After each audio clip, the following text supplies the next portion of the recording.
உங்களுடைய இலக்கு எதுவாக இருந்தாலும் அதை நோக்கி ஓடுனா நிச்சயமா சக்ஸஸ் பண்ண முடியும். ஏன் இதெல்லாம் சொல்றேன் அப்படின்னா, நானும் ஒரு சாதாரணமான குடும்பத்திலிருந்து வந்த ஆள் தான். ஒன்றும் பெரிய அரசியல் பின்புலமோ பணமோ பதவியோ அதெல்லாம் எதுவுமே கிடையாது. இன்னைக்கும் எங்கள் அம்மாவுக்கு நான் மினிஸ்டராக இருக்கேன்னா என்னன்னு எங்கள் அம்மாவுக்கு தெரியாது. இன்னும் சொல்ல போனால் இன்றைக்கும் என்னுடைய அம்மா நான் மினிஸ்டர் ஆகிட்டேன்னு தெரியும் அவங்களுக்கு. நான் அரசியலில் இருக்கேன், மினிஸ்டர் ஆகிட்டேன், எல்லாமே தெரியும். இன்றைக்கும் மாதம் அவங்க சம்பளத்துக்கு வேலைக்கு தான் போயிட்டு இருக்கிறாங்க. அந்த வேலையை விடமாட்டேன்னு சொல்லிட்டாங்க.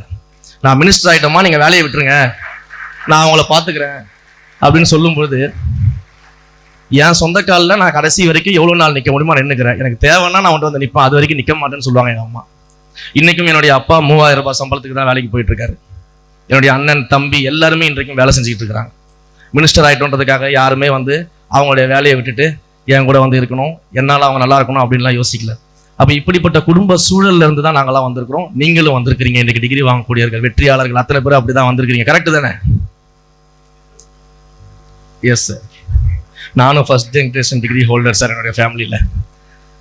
சரி, என்னுடைய அம்மா அப்படி கஷ்டப்பட்டு ஒரு சமையல் வேலை செஞ்சு தான் என்னை படிக்க வச்சாங்க. படித்தேன், டிகிரி வாங்கினேன். அதுக்குன்னு இந்த வெளியில் சொல்கிற மாதிரிலாம் நான் நல்லா படித்தேன், ஃபர்ஸ்ட் மார்க் வாங்கினேன். அப்போ நானும் அரியர் வச்சு தான் கிளியர் பண்ணேன். எனக்கு கணக்குனா வரவே வராது, அதெல்லாம் வச்சு தான் கிளியர் பண்ணோம். பட் கோல் வச்சுருந்தேன். எனக்கு இந்த சோஷியல் ஒர்க்கில் தான் போகணும் அப்படின்ற கோல் வச்சுருந்தேன். அந்த கோலை நோக்கி ஓடுனேன். கடவுள் புண்ணியத்தில் என்னுடைய உழைப்புக்கு, என்னுடைய முயற்சிக்கு அந்த இடத்த கடவுள் கொடுத்துருக்குறாங்க.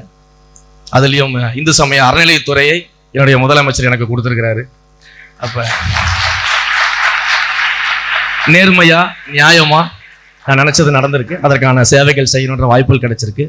அதே மாதிரியான வாய்ப்பு நிச்சயமாக உங்கள் அனைவரின் வாசல்லையும் கதவை தட்டி நிற்கும் பொழுது அந்த வாய்ப்பை சரியாக பயன்படுத்தி கொண்டு தேசத்திற்காகவும் தமிழ் மண்ணிற்காகவும் நிச்சயமா நீங்க உழைக்கணும்.